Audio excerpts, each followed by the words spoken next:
আসলে সময়টা কিছু মানুষের জন্য একদমই ভালো যাচ্ছে না। তারা বুঝতেই পারছে না যে আসলে কোন সময়ে কার সাথে ছবিটা আপলোড করা উচিত বা কোন নেতার সাথে ছবি আপলোড করা উচিত। অনেকে তো দেখলাম যে ধরা খেয়ে যাচ্ছে ভুল সময়ে ভুল নেতার সাথে ছবি তুলে। আবার অনেকে খুব এ ব্যাপারে খুব এক্সপার্ট আছে। আমার ফ্রেন্ড লিস্টে অনেক সময় দেখা যায় এই ধরনের মানুষদের আনাগোনা।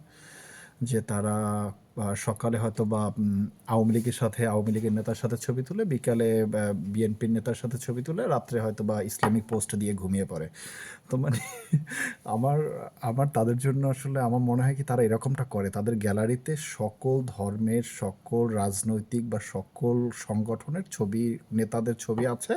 তারা শুধুমাত্র সময় বুঝে এবং গতি বুঝে ছবিগুলো আপলোড করে। ভালো। তা আসলে এই ধরনের মানুষ খুবই ভালো। এরা আসলে পানির আকারে, পানির যেমন নিজস্ব কোনো রং হয় না, এদেরও নিজস্ব কোনো আসলে বৈশিষ্ট্য থাকে না। এরা শুধু নেতার পাশে গিয়ে দাঁড়ালেই হলো। সে যেকোনো দলের নেতা হতে পারে। Don't mind.